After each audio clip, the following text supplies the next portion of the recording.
Well, ladies and gentlemen, I have the pleasure of speaking with the one and only and the magnificent Tyler Murphy, who I am so glad that Michelle and I have had the opportunity to meet and know and speak with. And he's a tremendous painter. My gosh, I'm amazed by your work, Tyler. And I suggest everyone sees your Instagram and your website to see the work that you do. I'm always also impressed with the quality of your thought that comes out in your podcast, that comes out when you visit the net. It's always getting to the heart of matters and bringing out really important, like the whole last net discussion had so much to do with the question of freedom, thanks to the questions you brought to the table. So thank you for that. And I know today we were going to talk about maybe some of the questions that you had from some of the works, like Belonging Again or Freedom Lacan, all these different things, which just is a lot of fun. And I really appreciate your willingness to do that. So thank you for being here today, Tyler. Thanks, Daniel. I think first of all, I'd like to say, I think, do you sometimes refer to kind of what you're doing as like going to the gym? Yeah, yes, we associated with that. Yeah. Well, I'm feeling sore from the last month of like kind of getting to know you, but it's a good kind of a sore. But it really has been like a couple years ago, I got into CrossFit. I need to get back into it again. I need to find that. Actually, I kind of want to talk to you about intrinsic motivation and stuff today because I I don't have any of that towards fitness anymore, but I've had it towards I've had the intrinsic motivation to wrestle with what you guys are doing at the net and on OG Rose and reading through your work, but also just this year, I I feel like this year I decided that I really needed to work closely, read closely, some of these different thinkers that I've been interested in for like 6 years. But if somebody were to ask me, oh, what's the book about? It's like, I don't know. It's kind of hard to say. But I really zeroed in on Mari Rudy's work this year, and that was kind of instead of going and buying more and more books, it was like, what are the handful of books that I already have that I am somewhat familiar with and am continually intrigued by and drawn back to.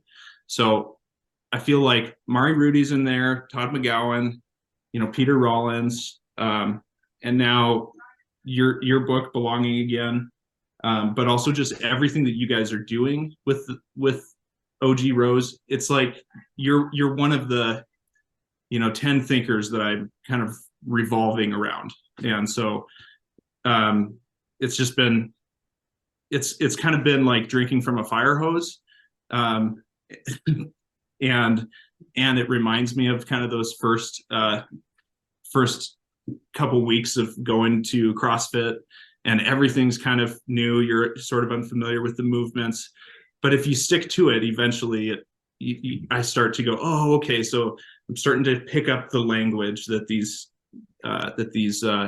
guys at OG Rose are using. So, but anyways, today though, I would love to actually just start out by kind of going back and maybe clarifying some basic concepts, terms that you use a lot in your work. So, would you mind just telling me about givens and releases and why you use those terms?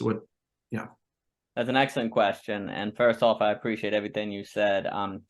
Someone once asked Derrida if he read all of the books in his house, and he said, "Oh no, not at all. But the ones I've read, I really know." And Harold Bloom, there is that famous Martin quote where he says, "A book is a stone upon which you sharpen the sword of your mind." And I think Harold Bloom, who read everything many times, but there was this idea of it is more important to really kind of work your way through a limited number of texts and to really, really, really work through it before moving on.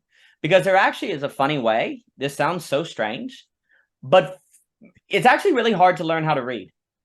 You would think it's not, but if we mean reading, not merely the having words go in front of the eyes, which is a great accomplishment. I mean, it actually cognitively, it's an incredible accomplishment.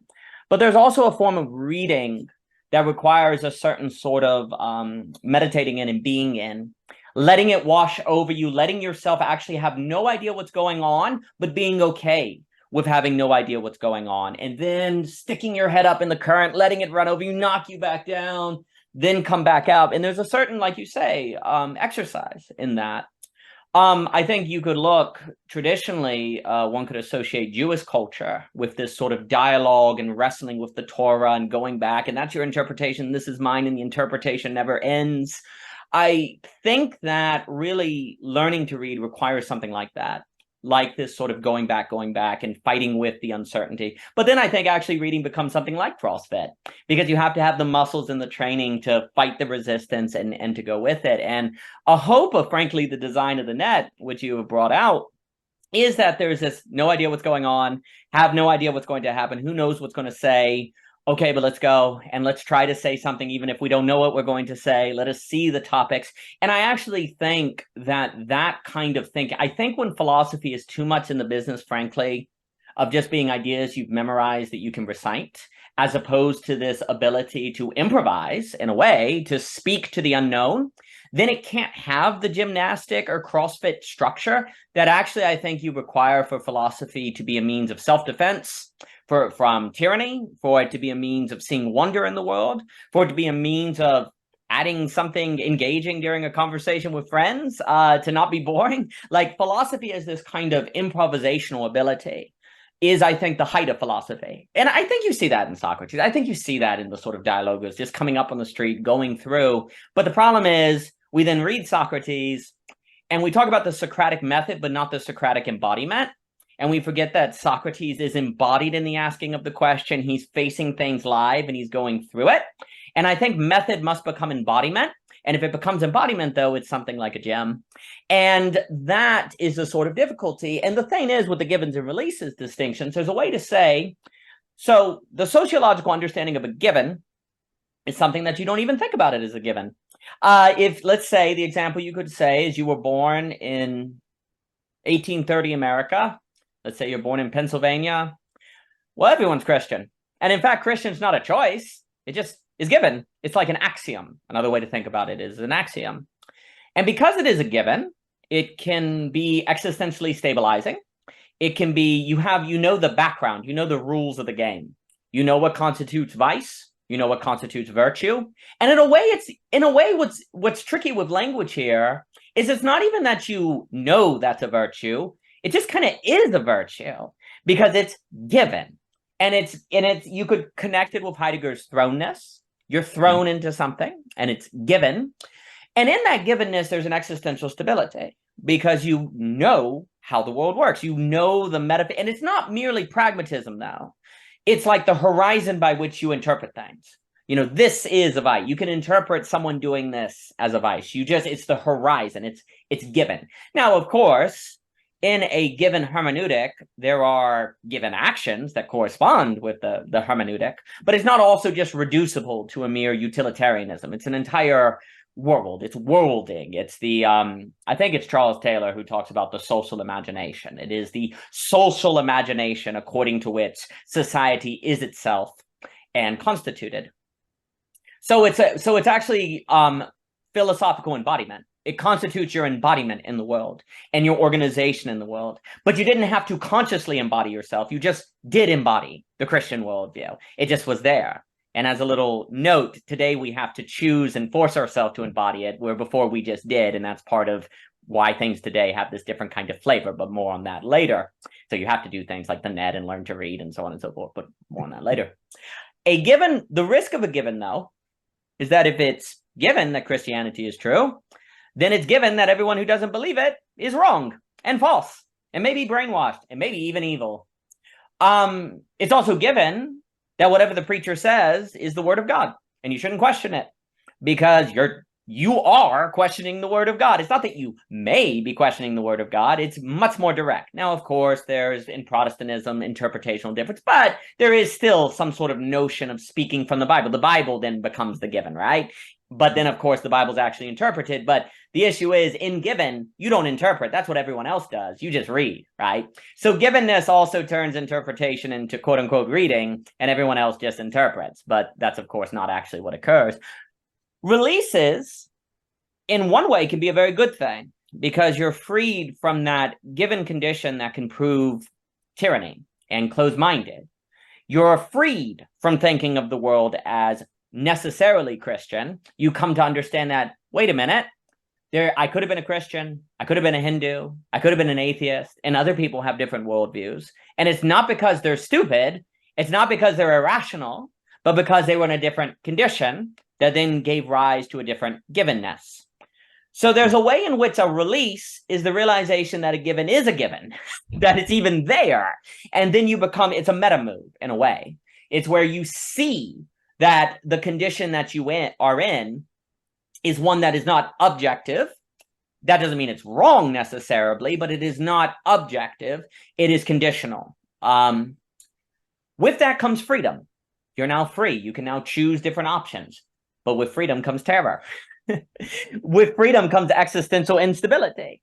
Because if you grew up for 20 years and Christianity was given and it turned out it wasn't given, how can you believe anything?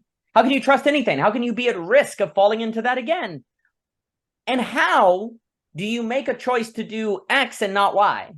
How do you choose a new worldview and it not ultimately be arbitrary, right? Like, how do you choose the structure of interpretation according to which choice is possible?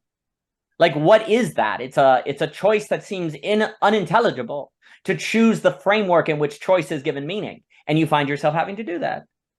How do you do that without it just seeming weird and arbitrary and destabilizing? Yeah. So to finish the point, givens is that kind of social background that's just given, that you don't think about. Once you begin thinking about it, you're released from that givenness.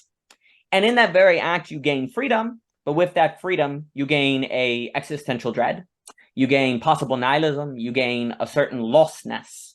In that lostness, you're less susceptible to tyranny or totalitarianism or mind control, but you're probably more susceptible as well to deconstruction, not having roots, finding the world difficult to understand. And so the movement between all of those are what belonging again is trying to trace out. And I guess another very important point is the book is going to argue that society actually has a godal incompleteness problem at the root of it, that the very foundations of society are fundamentally incomplete because they require a given that was never actually given. But it works if you don't question it. Like, if you never look at the tree, then it's practically not there or something. Like, if you never look at it, it functions. So society worked for a very long time by making invisible the fundamental incompleteness that society erects on, that now we're conscious of. And then the line that I like so much, fixing this seems to be as difficult. Wittgenstein said that restoring a tradition was like trying to fix a spider web with your bare hands.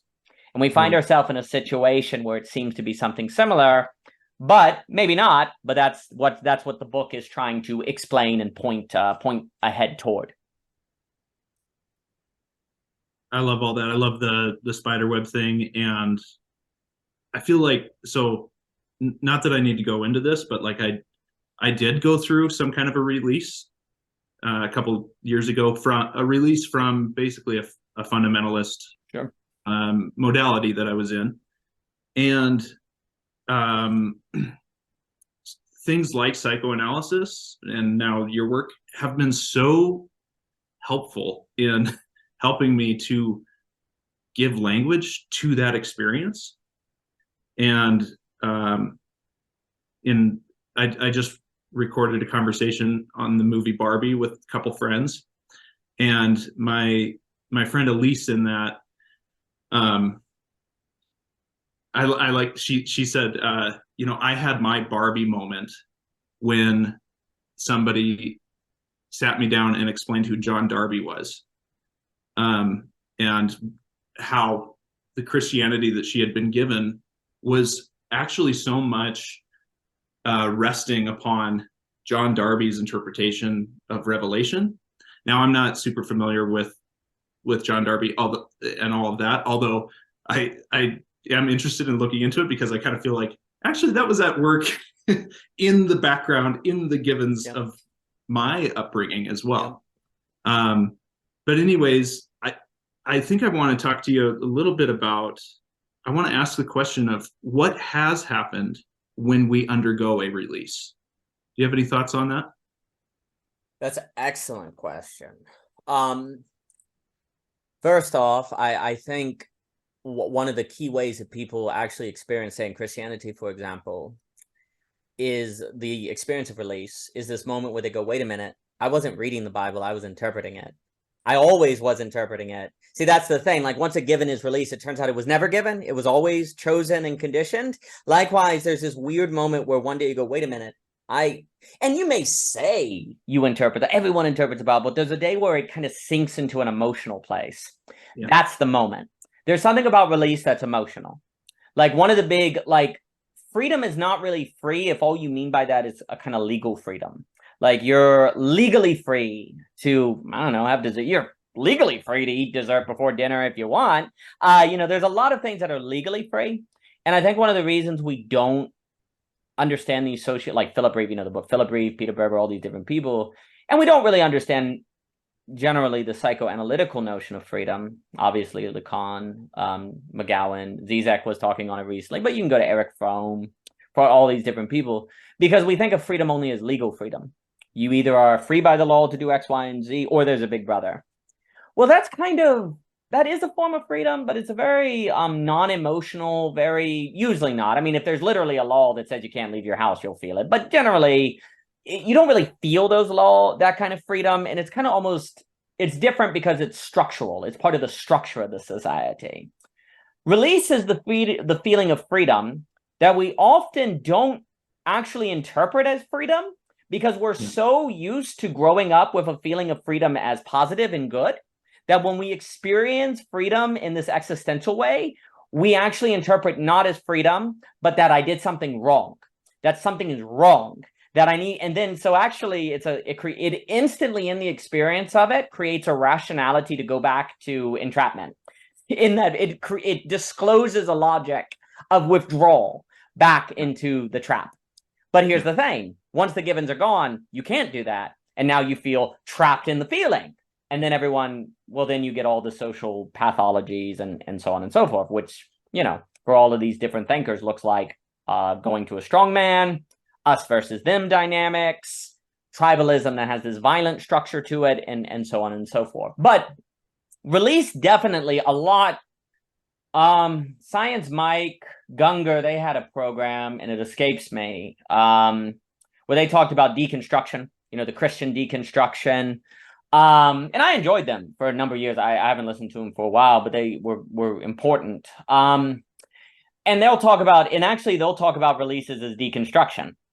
I think I think that's true. The only problem I have with the deconstruction is it makes it out to be that the fundamentalist interpretation is false. When that's not the initial experience, you don't necessarily know it's false. You know that it's arbitrary in not a necessarily false way, but it's conditioned, and that it's more like it's a scattering of truth mixed with falsity.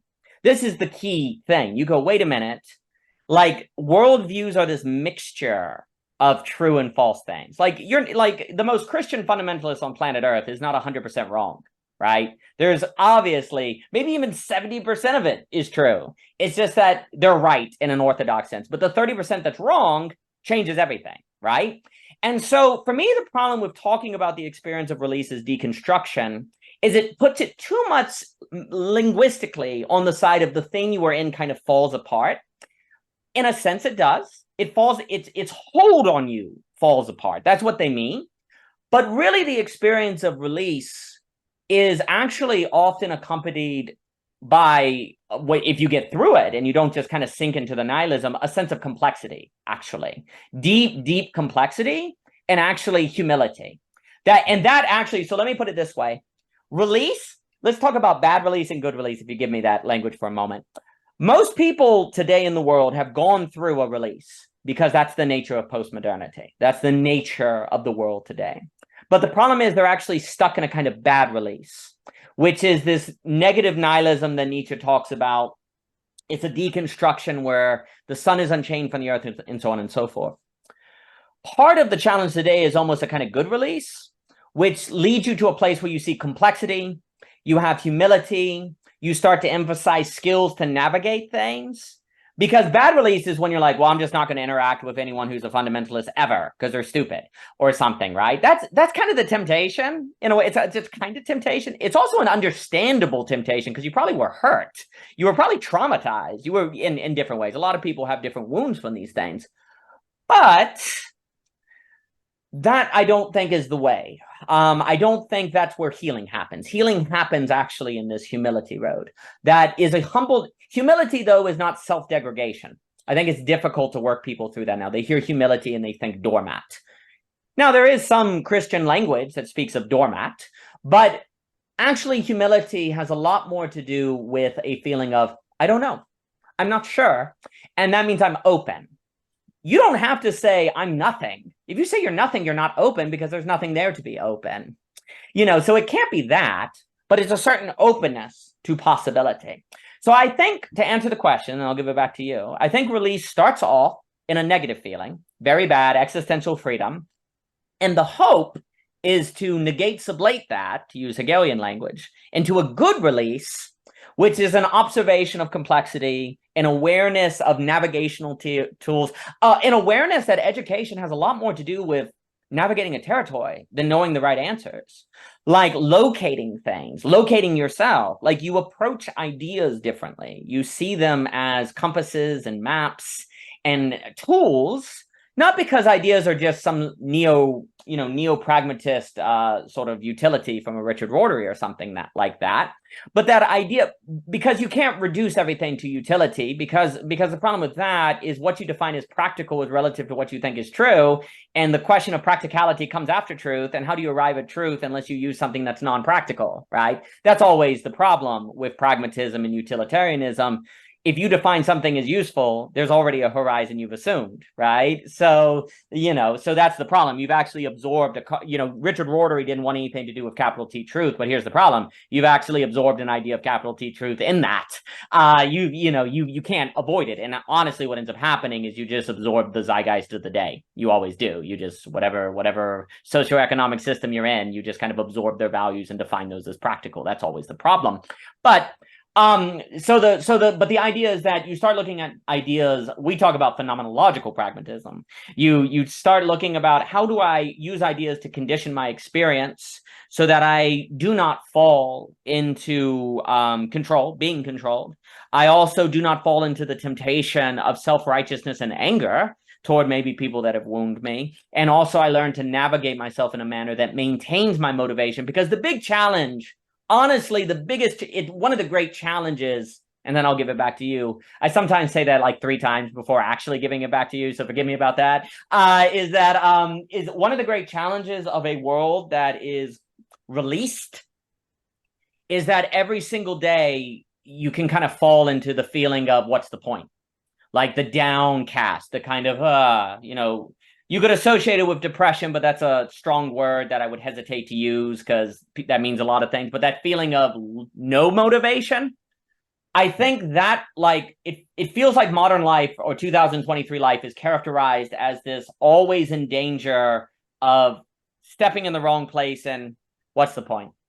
And that would that's falling back into bad release, right? Like even if you're in good release, that's not a permanent state. You have to every single day do the work to stay in the good release, but at any moment you may fall into the bad release, where then you have this feeling of what's the point? And that's why motivation tends to be for us a very good heuristic, because that can give you a sense on if your experience of release is proper or if it's bad. On the idea of a bad release, when I had this release experience, I was telling Michelle this on the conversation that she and I had a while back. I actually fell into intense paranoia. Yeah. And intense feelings of that basically everybody that I was associating with were evil. And it took like maybe 6 or 7 months before I could bring ambiguity back in and kind of And it was actually because of a lot to do with, because of like Peter Rollins, and just psychoanalytic theory that helped me to realize like, whoa, things aren't so black and white. I love, what Todd McGowan talks about, that ideology takes contradiction, or like what's ambiguous and kind of uncertain. It takes that and turns it into opposition or difference. It turns it into Absolutely. black and white. And so, but here's kind of my theory on what happens when we've undergone a release. Thinking back on my own position, but also thinking of my friend who described her Barbie moment, and it to do with John Darby. If you think of a kid who has that poster on their wall of the Michael Jordan, and they want to become a famous basketball player, so that's their ideal persona or their ideal ego. Right. They, without even knowing it, their desire for that is caught up in the desire to gain the desire of somebody else, oftentimes a father.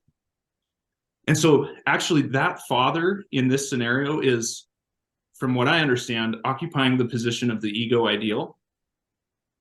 Now, that all works, but something like a release happens if, say, the son comes home and finds the dad maybe sleeping with someone who's not the son's mom, so finds out in some way that this person who I had faith in the goodness of, I know suddenly that faith in their goodness has been stripped away. That then cracks the ideal ego. That then makes it to where it's like, wait a minute, what's the point in even playing basketball at all? Yeah.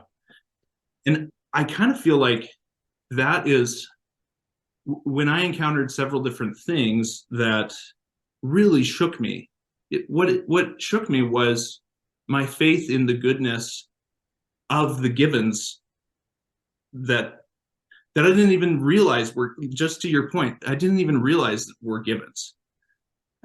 So anyways, the ego ideal and the ideal ego has been really helpful.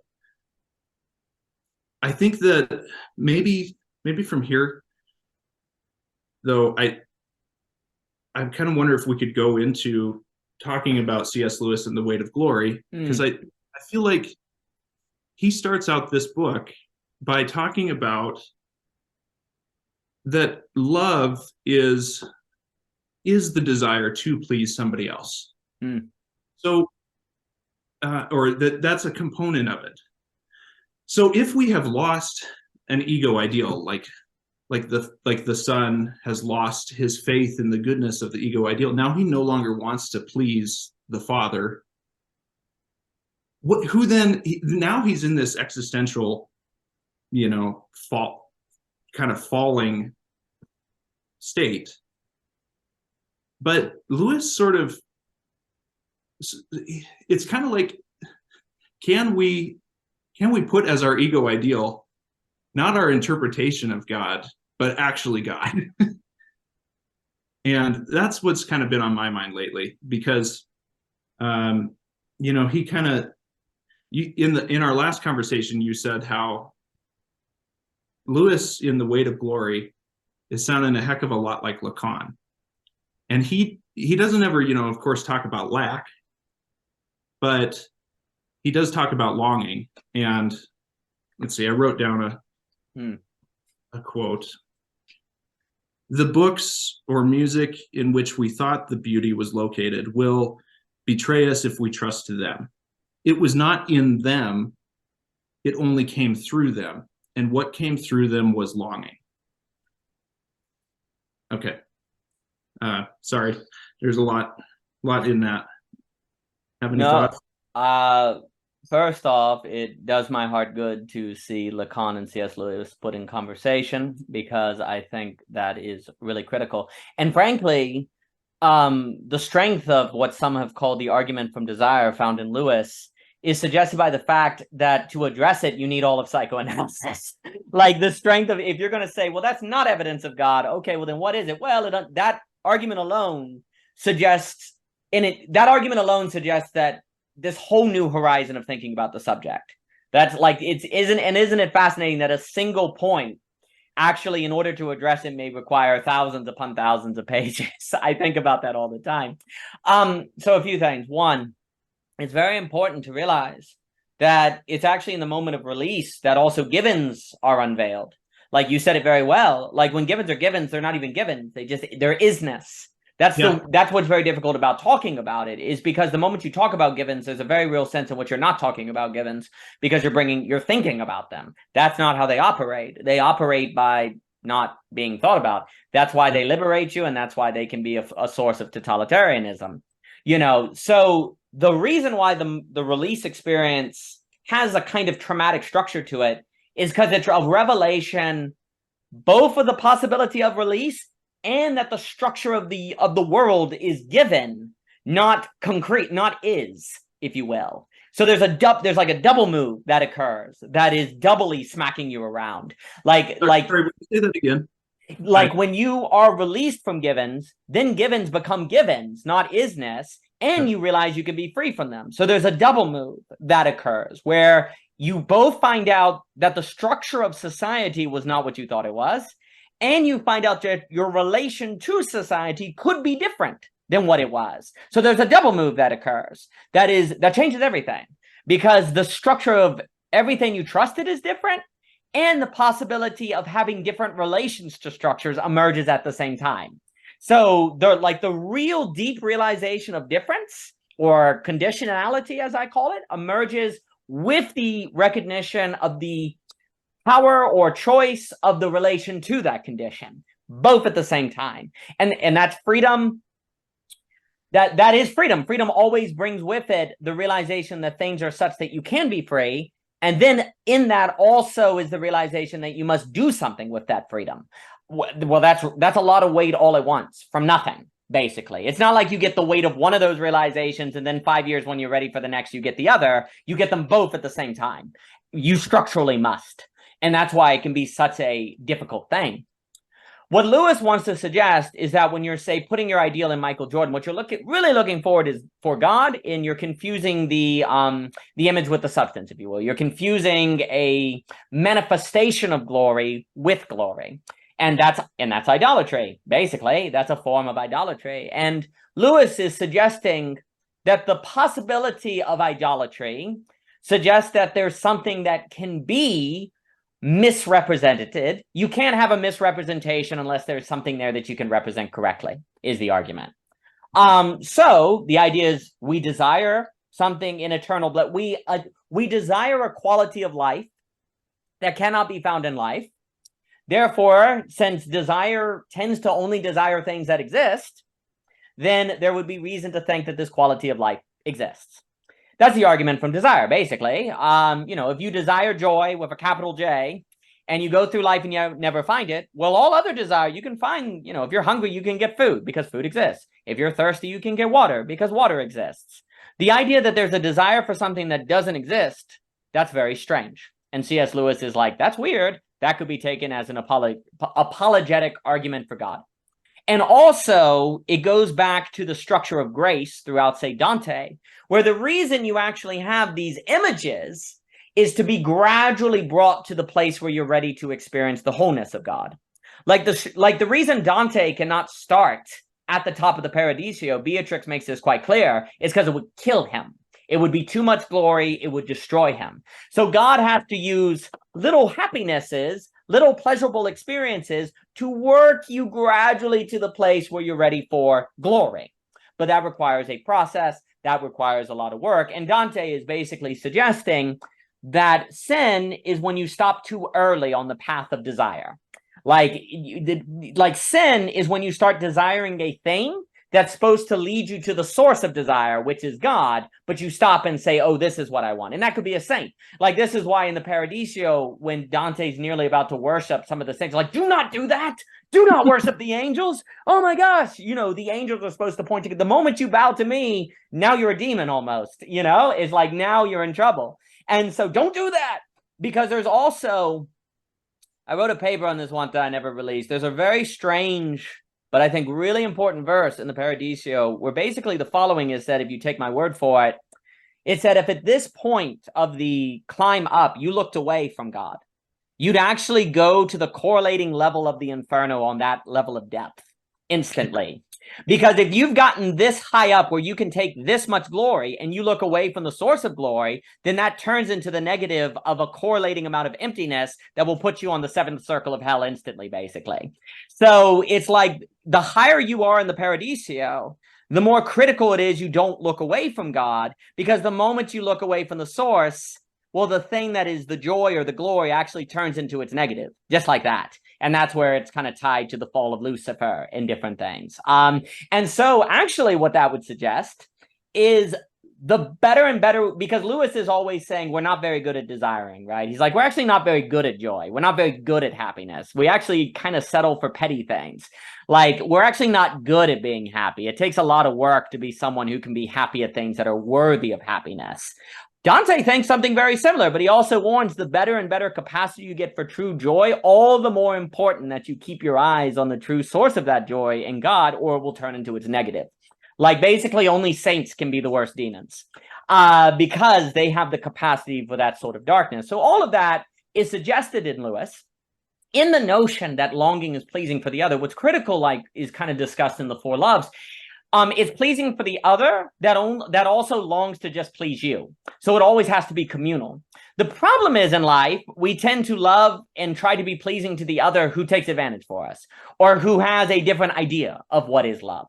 So the issue is that love is a seeking of a certain correspondence with an other that Lewis points out is basically always disappointed in life. Like, it's always disappointed. There's some point where your spouse just isn't what you thought it was, and you can overcome that and get better at it. But there's always a point in which love is upset. Now, Lacan talks about this, of course. There's a point where the big other is dead. You know, all of these things. Like, Lacan is absolutely basically saying everything C.S. Lewis is saying in different ways, but with a not using it as an, let's put it this way. In Lewis, it's an argument from desire. In Lacan, it's the structure of desire. Like, Lacan is saying this is not an argument of therefore God must exist. This is the structure of desire. And I think he'd look over, you know, I don't know if he read The Weight of Glory, but the structure of how desire works in C.S. Lewis is very Lacanian. There's a lot of psychoanalysis. The question is, and this is, you know, stuff like what I'll call the Urological Choice, which is the choice on the possibility of alternative beings. You know, God would be an alternative kind of existence than the existence we have in our everydayness. You could talk about psychedelics, all these different things. You know, ultimately, one must make an Urological choice on if they think the structure of desire is actually what it is because it is seeking God, or if it's just what it is because that's what it is.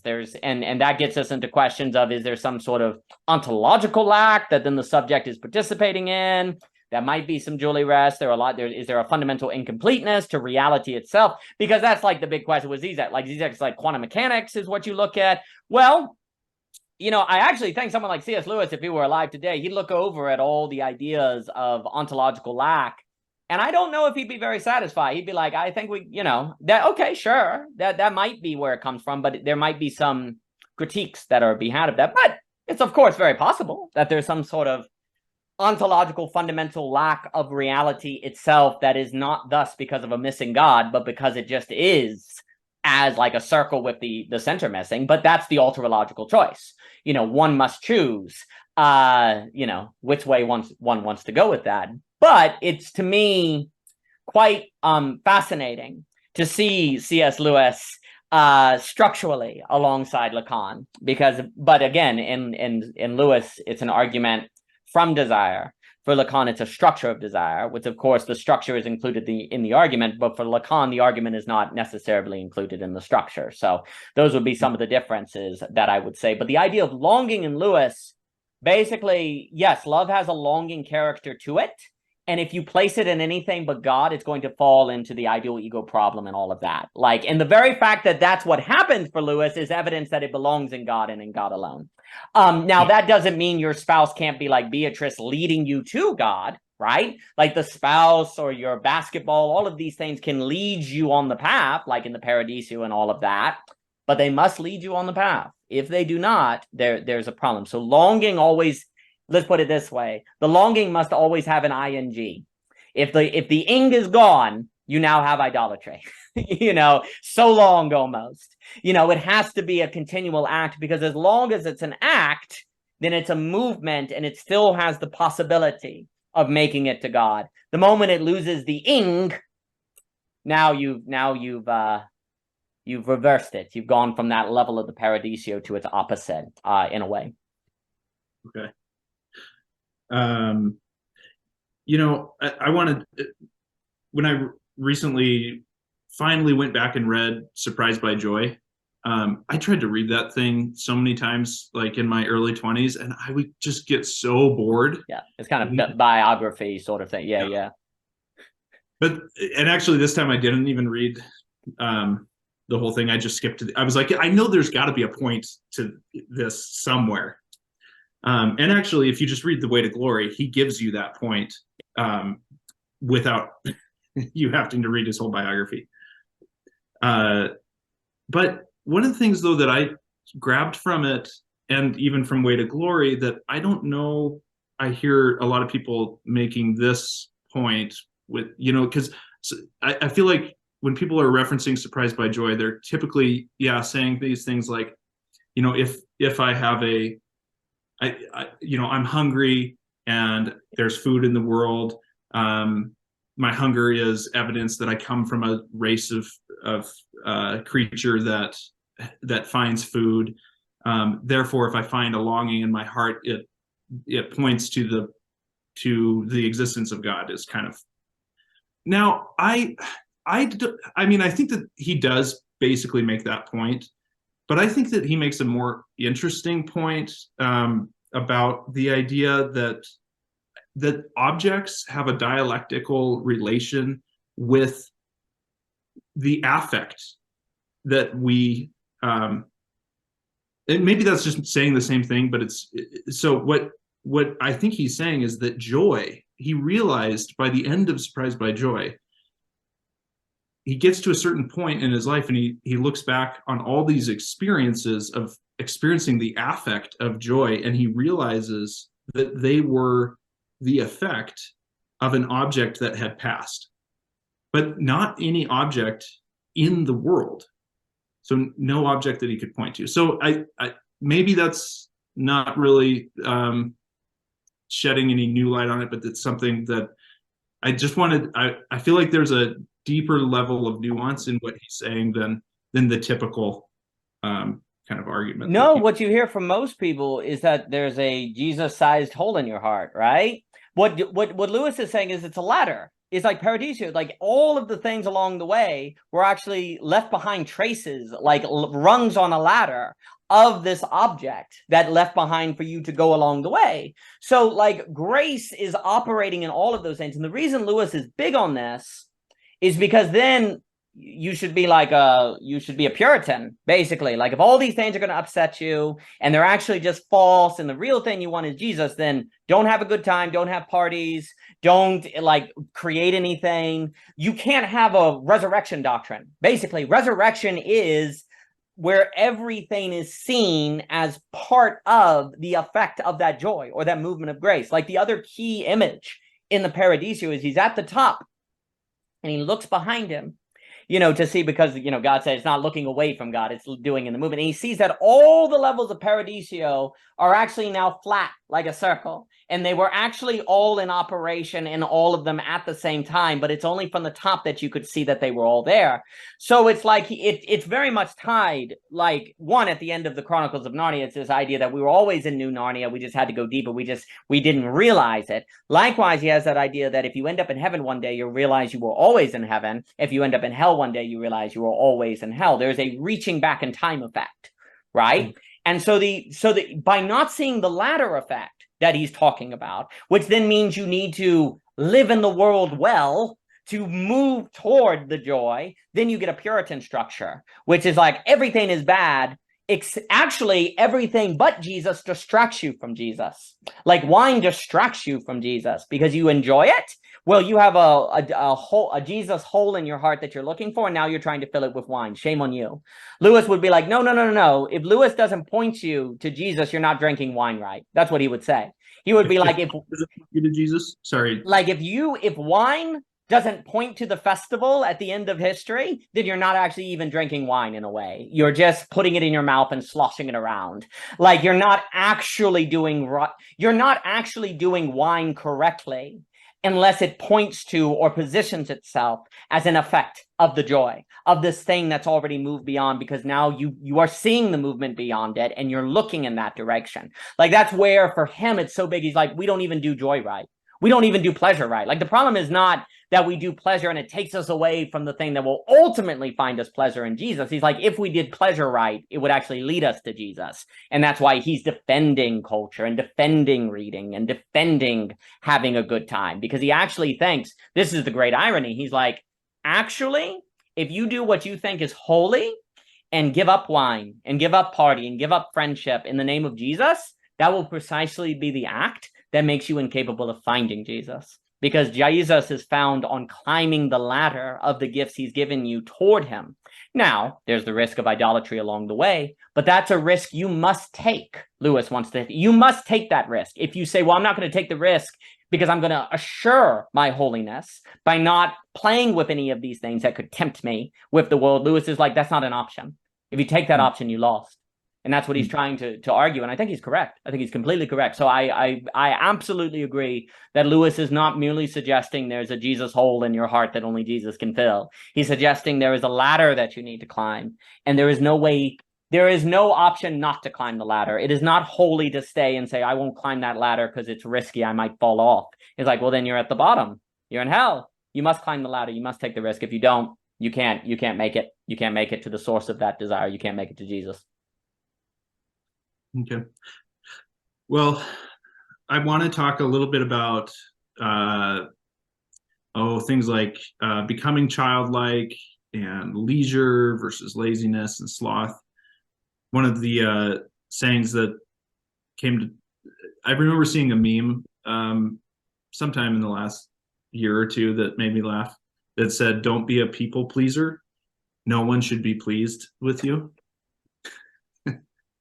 And I guess that actually ties into, I think, the point that shows the point that I think Lewis is kind of making in the idea of what he's saying glory is. Glory for him is fame with God.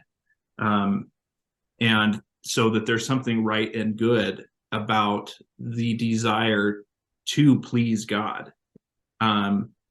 Just in the same way that a child before their father, like one of the greatest pleasures the child can experience is the feeling as though they have pleased the father and are being praised for it, just like a dog to its master. That's one of the points that he makes. But so I guess that kind of brings us back into talking about Lewis. One of the things I wrote down here too, Chesterton talks about this too, and I think Lewis does in a few places. Just he makes a difference between vanity and pride. And vanity, it's almost like vanity blushes, and okay, that's fine. But pride sort of sneers or rolls its eyes, kind of a thing. And so, anyways, those are just. I do feel like Weight of Glory is definitely worth the read if you're listening to this, just to take a look at that. Oh But yeah. let's talk about you've been talking a lot about leisure, leisure versus laziness, that we kind of are more what we do in our free time than what we do with our obligated time. And I was recently driving a couple hours with a family, and one of their kids got in the car with me, and he's this 10-year-old. His name is Kai, and the first question out of his mouth was, "So, what are your hobbies?" And it was like, oh, like, well, I'm like, I mean, I really like reading Freud and Lacan these days. Oh, what are they about? It's like, oh, okay. I don't know if your dad's gonna want me to hanging out with you. Um, but it actually was good. It forced me to think through, like, what's the, for me, Freud is he's a beautiful man in that he's like one of the first people who like sat down and listened to the stories of a lot of women who in his day were in distress, and I think that is so beautiful and incredibly Christ-like, actually. Like, Sure. whether, I know he did not uh believe in God and was against that, but anyways, so I feel like I need in my life probably to be asked like once every month by a 10-year-old, what are your hobbies? Because as I said that to another friend, we were both like, I guess drinking. So anyways, yeah, your thoughts on leisure and Excellent. laziness and sloth and all that. Well, that's magnificent. So a few things. First, the envy pride distinction. Very often in Lewis, you see these very careful moves. Like I think it's Screw Tape Letters, where he says we ought to think about gluttony as eating a lot of food, but actually, if you're really particular about only eating this particular kind of food, that's a form of gluttony as well. And what Lewis often goes through is he's trying to point out, like, by only knowing one form of the sin, we're not aware of the other form of the sin, or not being able to tell these fine differences between, say, the pride that is, I'm proud of my child, and the pride of, I'm better than other people. Like, these are very fine distinctions that require something like the skill of a wine taster who knows the slight differences between these things. Well, that's a skill in Lewis. And here's the thing. Since Lewis believes, basically, the only way to glory is up a ladder of pleasures and joys and like life to its fullest, well, then the navigation of those is everything, because every like food brings with it the possibility of eating it in a way that is gluttonous. But not eating it at all or discounting food then removes something that God created that's supposed to be the festival of life. So it's all about these fine navigations of things. Likewise, you were talking about the child. Again, one of the reasons why I think we can see the wisdom of Lewis in this emphasis on joy is because it makes a parent very, very happy to see their child happy. God, if we want to make God happy, be hard to imagine that God is happy when you are, say, torturing yourself in his honor. I know I would not be happy or feel good if my children were torturing themselves in my honor, right? But the funny thing is, what Lewis is saying is that we therefore have to create a very interesting dynamic where we are seeking joy, not for ourselves, because then that's selfish. Because if we don't have joy in this self-forgetful way, then we actually can't bring joy to God. So the balancing act is actually very difficult. It's a kind of a sophisticated balancing act. We don't bring God joy by being miserable, because it doesn't bring a father joy to see their children miserable.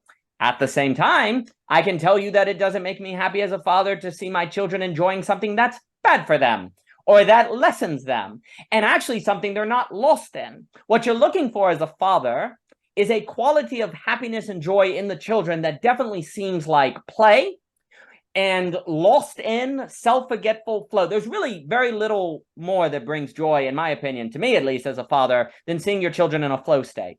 Like truly lost in the, we are cooking pine needles. This sort of like, we are fixing pasta. We are digging a hole. Like this joy of this, like the task is completely arbitrary, it's completely meaningless, and yet seeing them lost in it is the coolest thing. I think God does the same thing. That's why I think the creative act, the flow state, all of these things that, as you know, in our work is a big deal. That is what brings God joy. I think the thing that brings God the most joy is intrinsic motivation, honestly. Like the state of where the children, which would be childhood in Nietzsche, as you know, I associate values for value's sake, and the getting lost in something. And the thing about the flow state is that it's a leisurely state, not a lazy state. It's a leisurely state. It's a state in which you find confidence and leisure in doing something. Most people ask you, it's wonderful the child would ask you, do you have hobbies? I think actually the loss of hobby culture is quite a diagnosis, quite a cause of many problems that people have. Because without the hobby, the only kind of work is the work you do to get paid for, which means that's confirmed by the system. You have no possibility of doing work for yourself. It brings me no joy to see my children doing work for something they have to do or something they don't care about or they can't get lost in. But it brings infinite joy to see children working on something, not just laying there. It brings me no joy to see my children lazy, laying around doing nothing, eating candy. What brings you the most joy is seeing them doing a work that they're lost in. That is the category of leisure. And I think what Lewis understood is that we actually can't bring God joy if we are not capable of leisure. Because leisure is the flow state. Leisure is the intrinsic motivation. And leisure is between use and useless. That's where Joseph Piper talks about it. Joseph Benda, basically all of them. Honestly, conservatism, classical conservatism at its best, going all the way back to someone like a Russell Kirk or T.S. Eliot or whatever, is a defense of leisure. It's a defense of a useless space. Unfortunately, conservatism today is mostly defined as a defense of the market. Now, that's an entirely another conversation on the mechanisms of prices and free markets and whatever. And you could argue, but it's extremely bad, in my opinion, that conservatism today is mostly a defense of markets, free markets, as opposed to a defense of a useless space. Now, they talk about family values, but that's actually not the same. You can talk about the importance of the family, but that could just be a defense of going to work to pay for the bills of the family. It's not necessarily a defense of the leisure of family, where classical conservatives was all about the leisure space, because that's what they meant when they talked about community. When they talked about the social capital community, that's all a space of uselessness. Of what use is a festival? Of what use is a parade? Of what use is Friday night football? Is Friday night football really useful? No, it really isn't.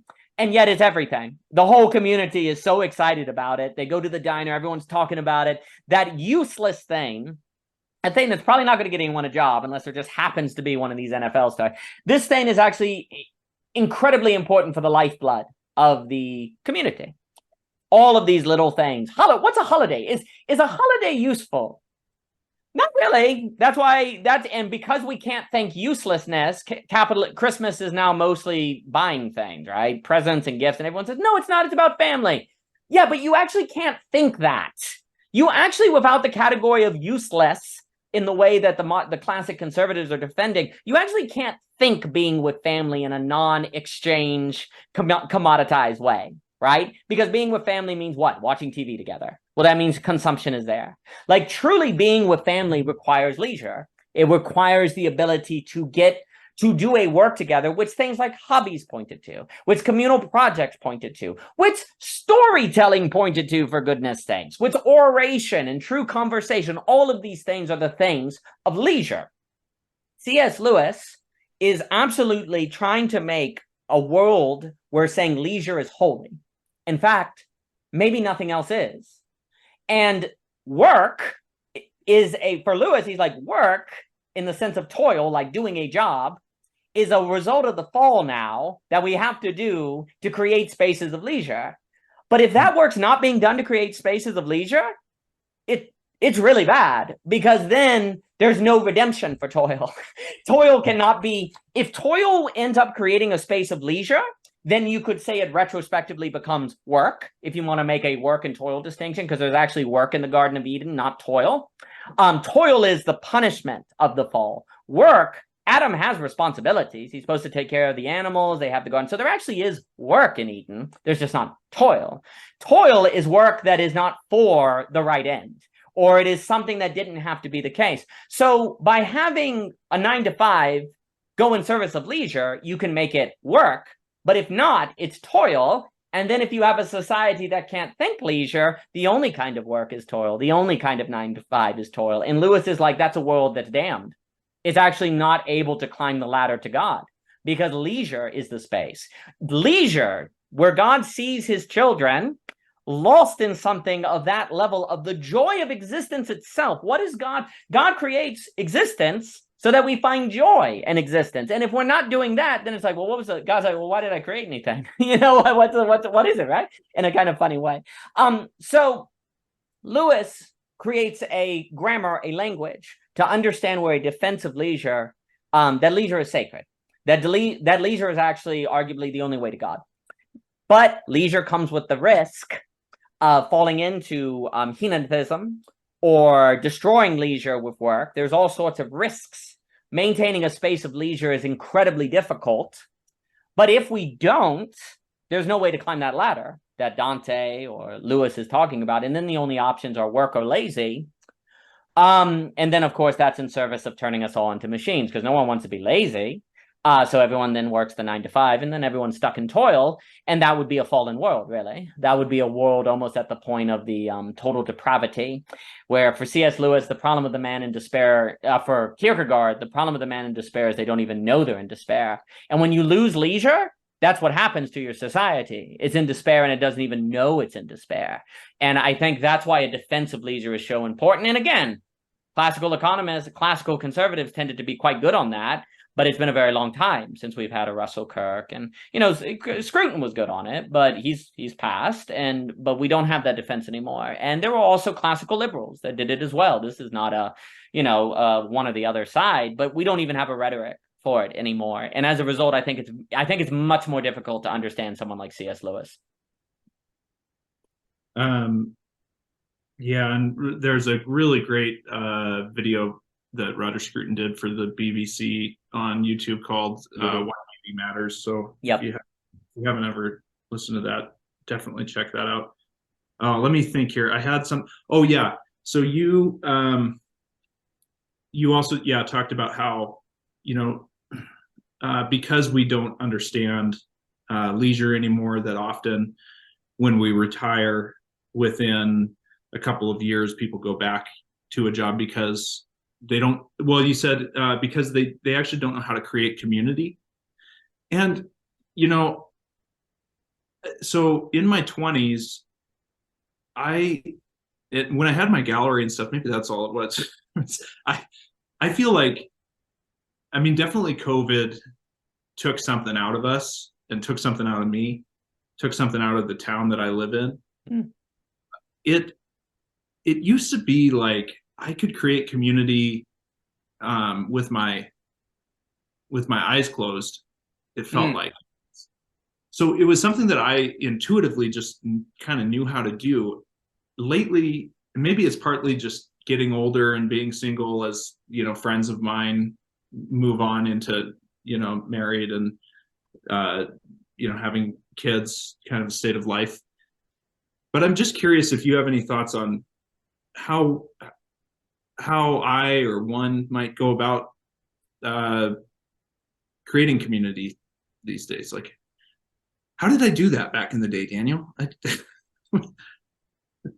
Well, that's a magnificent question. And actually, I do think creating community gets harder as you get older. One, because so for example, if you go to college, you may not realize it, but college is basically a kind of Baudrillard hyper reality.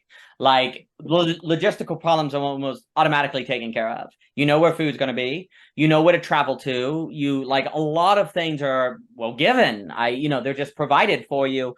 And even if they're not provided for you, the rules of logistical engagement is much less complex. Also, you just would run into new people, even if you're just going down the street, you'd run into new people who are probably relatively interesting and open, right? So college creates a lot of hyper reality for people. It's kind of a logistical masterpiece. Like a design of a college, logistically speaking, is almost like a miracle. The fact that you can have all these things located without usually not a lot of driving, a lot of car or having to navigate. And you know that everyone there has a relatively similar schedule. They're taking classes, probably no more classes after 6. There are some late, but probably not. Like there's not really the need to, let's put it this way. There's not nearly as much need to communicate. Like it's the logistics are taken care of without communication, without talking. Well, that's a big deal because most people and most drama is a result of what? Talking with someone or misunderstanding or different things. And as you get older, one, having to figure all that out, in addition to the responsibilities you have, and just having trouble figuring out how to talk about it without feeling like, oh, I'm inconveniencing them or whatever, it all kind of adds up. And then you're also tired. And then you're also older and like, well, I haven't talked to these people forever. And what if I start this? Do I really want to do it? And then you get all these reasons not to do it. So it gets harder, I think, as you get older, especially if it's not given by the culture. Like basically, the only place you find social capital now is college. Like a given small town doesn't do it like it used to. Robert Putnam talks about this, right? So then people like, they go to college, which is like a hyper advanced location of social interaction. And since nothing compares to that, nobody tries.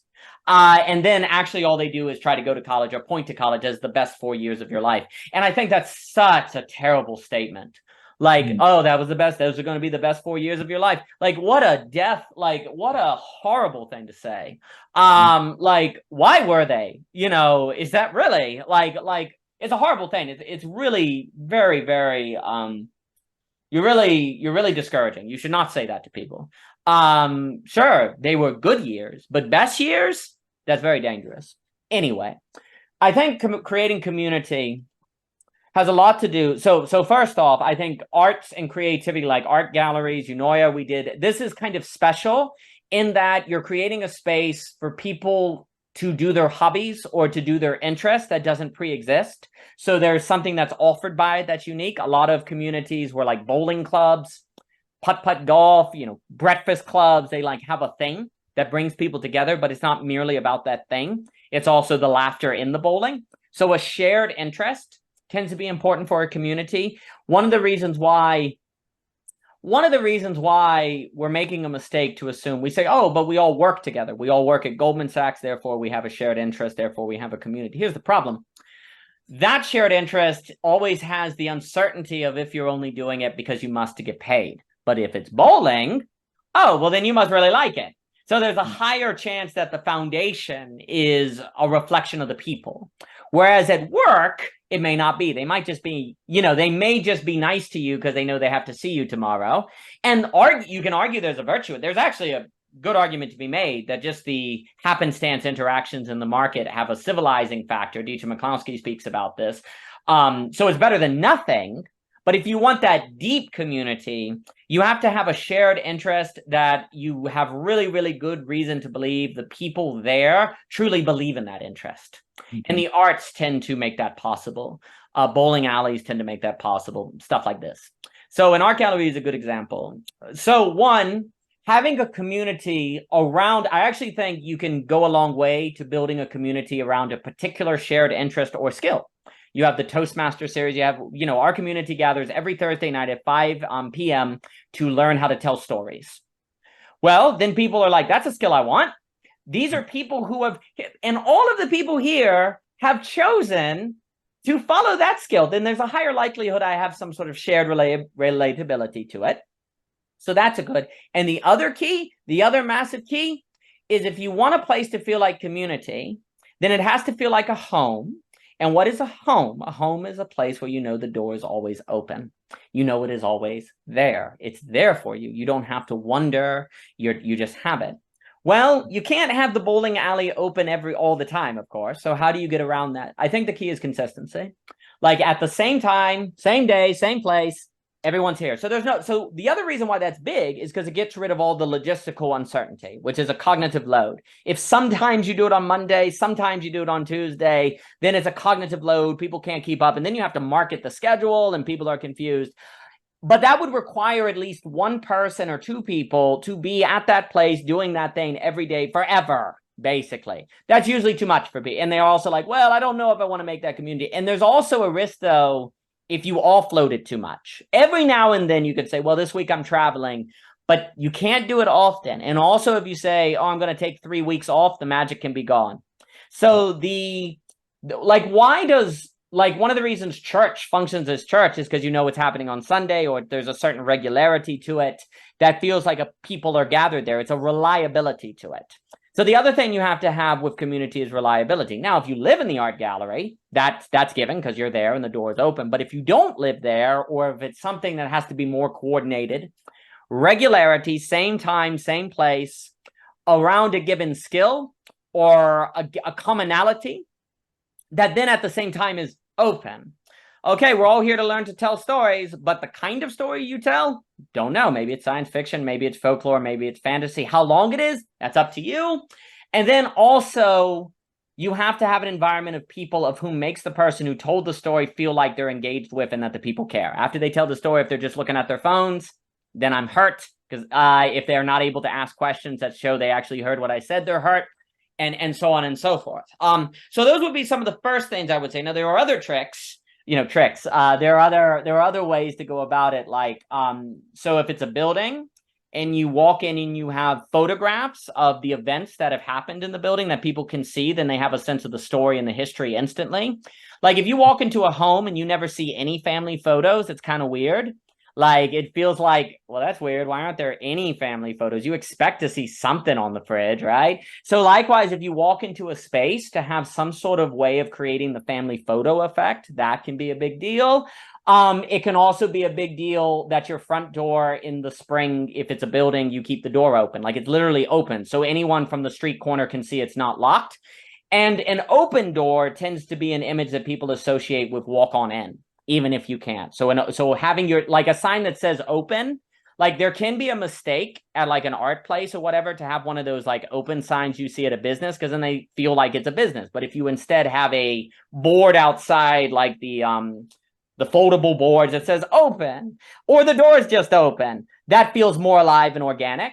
The other thing to do is, if you're like working on a paper, work outside, sitting at a table where people see you, because then it makes them feel like it's open and they can come see. If they walk in and you're at a corner and you're working on your computer, it feels unharmed. But if you're outside, then people see you and then they go by. It's like, that guy's there every day. That person's there every day. I should say hello to him. So there are all these other kind of logistical questions that can be operated on the kind of nitty-gritty detail. Then we can get into things like funding structures. You can get into things. So, for example, the cleanest room in your building should be the bathroom, because people decide the cleanliness of the whole building relative to the bathroom. It can also be important to have a meal once a week. The meal you should have should probably be soup or a potluck, because those are financially viable. You should also, like, there's just little things like that. Like, you should do cool things, like have your coffee bar be an old piano you painted. That's not difficult. It's not expensive. In fact, you probably could get a free piano from someone throwing it away, and then you paint it and you take out the insides. And because now you should have every central piece of furniture be a story. When I just see a coffee bar that you got from Walmart, it can't be a story. But when I see an old piano that you use to set the coffee on because you open it, that's cool. So, and that also feels innovative, right? And that also is an indirect message that your community is not erected upon merely the principle of efficiency, but it also has a principle of an excess that gets into the Aztec. So there are signaling, there are things like this. Yeah. Oh, yeah, that's good. I think I'm gonna try to get. I've got an incredible fire pit at my house. Nice. And that's been an important thing over the years. And I used to always do a lot of chilly nights and fire. But I think what I need to integrate is just the consistent, like, you know what, every second Friday or something like that, we're gonna do. So back at my gallery, we had a thing called Story Night, and it actually still goes to this day. I did kind of step away from it for a couple of years, but we started, it was this thing that it was just happening kind of whenever I felt like it, and people loved it. And then I had a friend that joined me in it, and we decided, like, okay, let's see what happens. Let's let's try this for the next 5 months, every single second Tuesday of the month. Yeah. And I went to it like 2 weeks ago, first, second Tuesday of this last month. And at the end of the night, other people said, okay, the last thing was, all right, the next story night is October, whatever, and then somebody else goes, 7-year anniversary. And it just kind of like, Wow. I was like, oh my God, wow, that is so crazy that it's been going on that long. And but anyways, I'm longing to create new experiences like that. But it's like whatever it was, however I got that thing going, I've had brain fog over. Yep. How do I like capture that lightning twice in a bottle? Or a second time? Yeah. Oh, it's a tremendous question. I think I am a believer, and I'm not saying that this is got to always be the case. I do think consistency creates the possibility of making it a quote unquote thing. Oh, it's Second Friday. Like when we did the open mic at Unoya with Bernard and Evan, like Thursday became open mic day. It became the day. Oh, it's open mic day because you did it every Thursday. So then it became a thing. And even if you didn't show up, wherever you were, you knew that thing was going on. And there's a comfort that comes in knowing a thing's going on, even if you're not there. There's a kind of like, oh, there's something going on that I'm part of, even if this week I can't be there, because it happens every week. And that creates a kind of thingness. Now, I think with the consistency structure, if you're going to build something, you should always set a standard that you can actually do. So if you say, well, I could do 1 2-hour chili night on the second Thursday of every month, and you really could do that, well, then that's what you should do. But you should set a standard, kind of like that Japanese principle of a small step, a really small step. I think a lot of people start with an idea of building a community, and it's too grandiose. They're doing too much, they're spending too much money, and they can't sustain it. And I think a lot of people talk about sustaining, but I think thinking consistency is a little more focused on what we're talking about.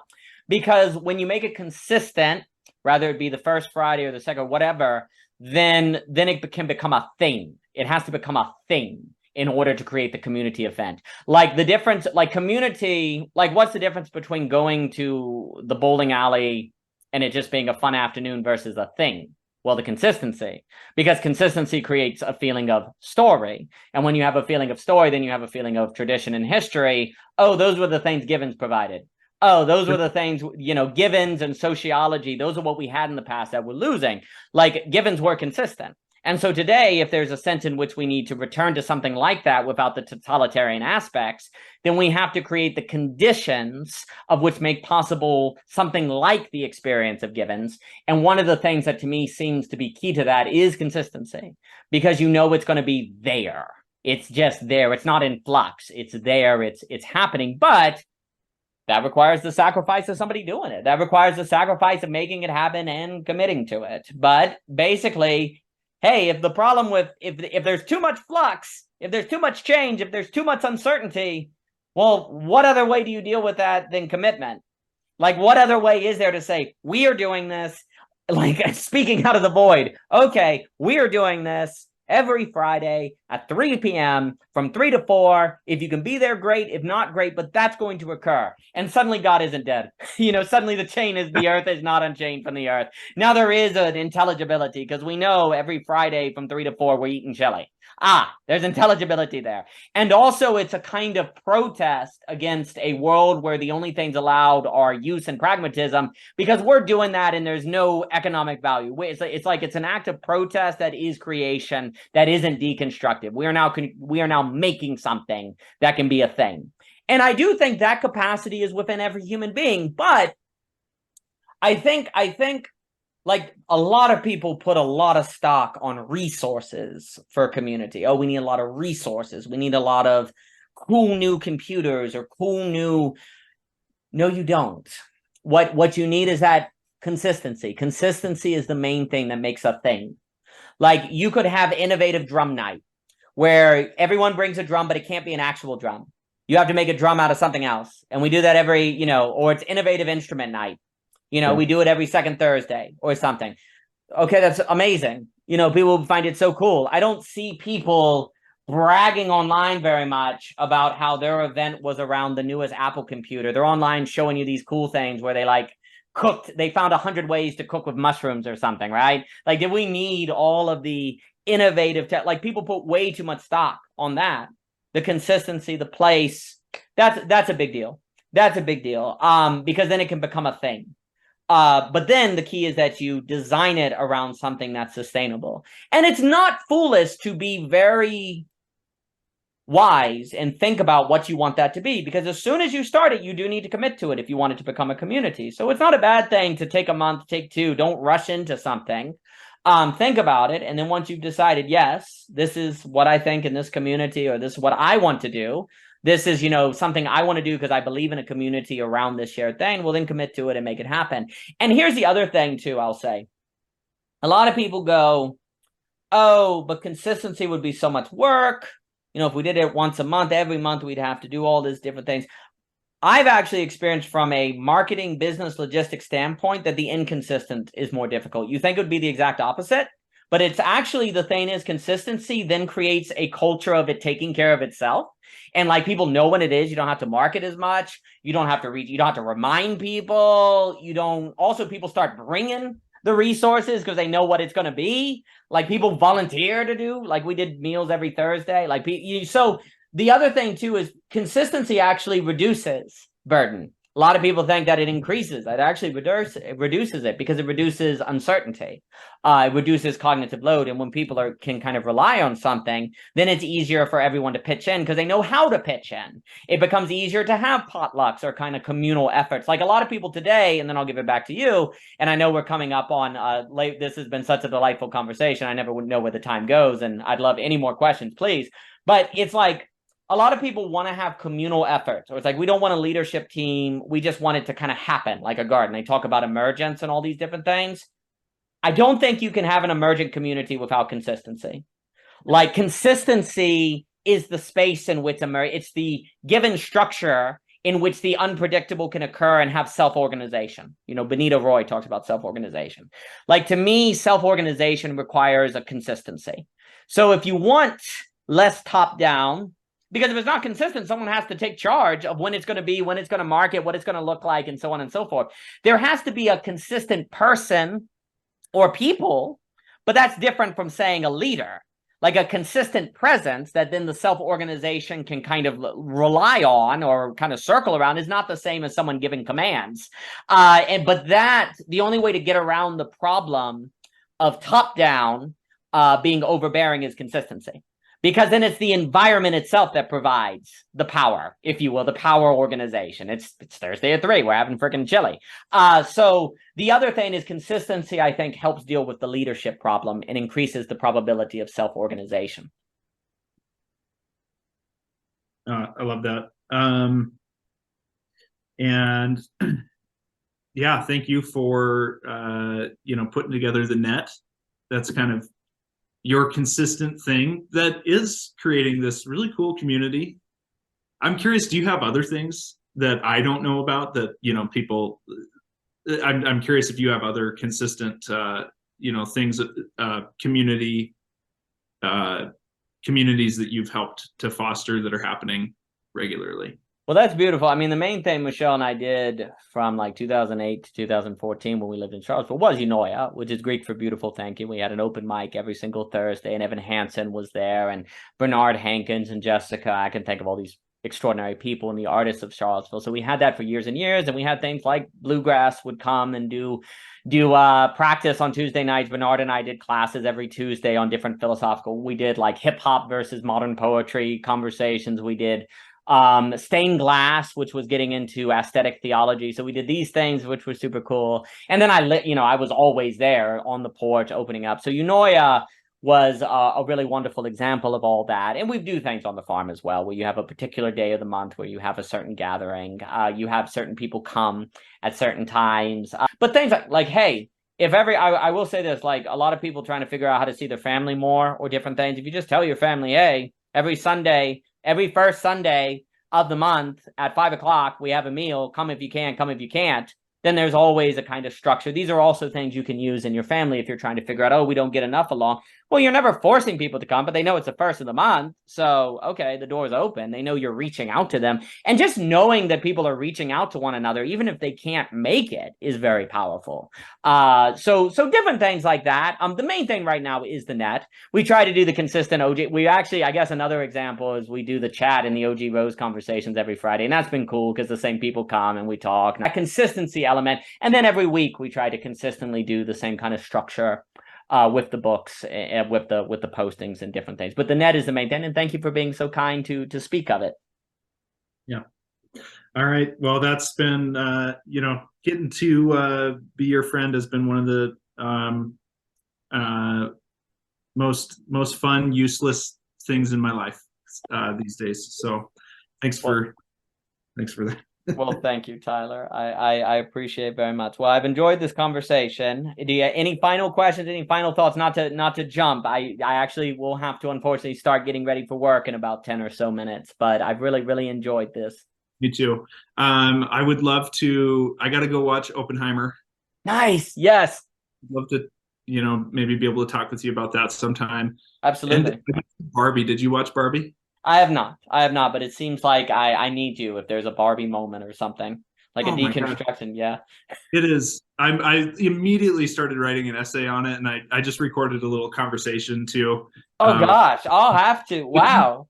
But you got to watch it before you Nice stuff, or read that stuff. But oh man, I felt like it was like so many Lacanian concepts just like clicked right into place for me. Wow. But anyway, so that'd be fun to talk sometime about maybe Barbie or Oppenheimer, just whatever. Nice. I would love that. Yeah, Layman wrote something on Barbie. I'm like, I had to watch this. I gotta make that happen. So I will. I'd love to talk about that. I'd love to talk about Oppenheimer because I think it's a fascinating movie. I heard you said that you thought it was about sex. It is. It's all about sex. It's to give the hot take. Everyone's all like, right, we gotta go watch sex. Yeah, it's like, oh my god, the whole movie is about sex. Whole thing is about sex. Yep, okay. Sex and game theory. So there you go. Christopher Nolan, wherever he is right now, I like to feel like he felt something and looked up and he's like, yes, sex and game theory. That's exactly what it's about. Good. All right. Thanks so much, Daniel. And tell Michelle hi for me. And I will do it. Have a good rest of your day and week. Maybe I'll see you on Thursday. Yes, sir. Well, thank you, Tyler. I've enjoyed it very much. All the best to you. You too. Thanks. Bye.